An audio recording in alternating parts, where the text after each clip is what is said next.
شادی بیاہ میں بہت ہوتا ہے یار، یہاں کرنی ہے کہ وہاں کرنی ہے کہ یہاں پھر جب ہو گئی ابے یار وہاں کر لیتا تو،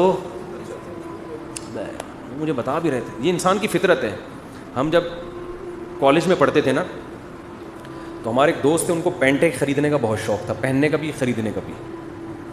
تو ہم ایس ایم سائنس کالج سے نکلتے، یہ بولٹن مارکیٹ میں نا پوری پینٹوں کی شرٹوں کی دکانیں ہیں.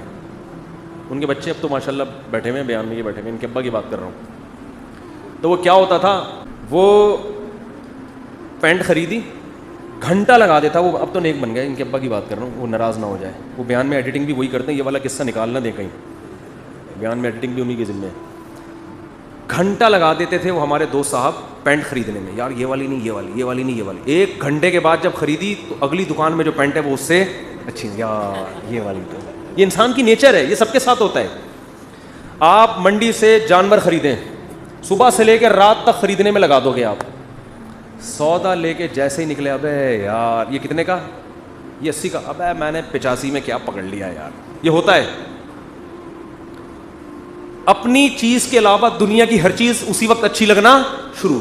شادی کرتے ہی اپنی بیوی کے علاوہ ہر ایک کی بیوی اچھی لگنا شروع ہو جاتی ہے. یہ شادی شدہ لوگوں کے ساتھ مسئلہ ہے. جیسے ہی شادی کریں گے نا اپنی کے علاوہ ہر ایک کی اچھی لگ رہی ہے. یہ ان لوگوں کی عادت ہے جن کا تقدیر پر ایمان بولو نہیں ہوتا.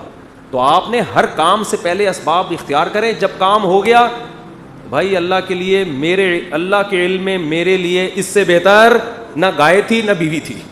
تو اسی طرح جب خوب محنت کرو، جب ہو گئی شادی ہو گئی، اللہ کے علم میں اس سے بہتر میرے لیے کوئی بیوی ہو نہیں سکتی. اس کی خامیاں ہیں یار، خامیاں تو سب میں ہوتی ہیں. ہمارے حضرت فرمایا کرتے تھے کہ جب تک شکر کا جذبہ پیدا نہیں ہوگا، جب تک یہ عقیدہ نہ رکھیں کہ جتنی خوبصورت میری بیوی ہے، چاہے وہ جتنی ٹیڑھی میڑھی ہو، آڑی ترچھی، اللہ کے علم میں میرے لیے اس سے خوبصورت کوئی بھی نہیں تھی. وہ ہوں گی بہت ساری، وہ میرے لیے اللہ نے پیدا ہی نہیں کی. میرے لیے جتنی عورتیں تھیں نا ان میں سب سے خوبصورت یہ تھی. جب تک یہ جذبہ نہیں ہوگا آپ کو سکون. اور عورت بھی یہ سوچے بھائی جتنے میرا میاں کتنا ہی آڑا، ڈینٹنگ پینٹنگ کا بہت کام ہے اس میں ٹھیک ہے نا، بہت کام ہے، لیکن اللہ کے علم میں میرے لیے اس سے بہتر ہسبینڈ ہو نہیں سکتا. وہ ہوں گے. وہ خواتین کی بھی عادت ہے ناشکری والی. عورتیں اکثر اپنے میاں سے بحث کر رہی ہوتی ہیں، اس کے میاں کو دیکھا وہ تو یہ شاپنگ کراتا ہے، وہ تو یہ خریداری کرتا ہے.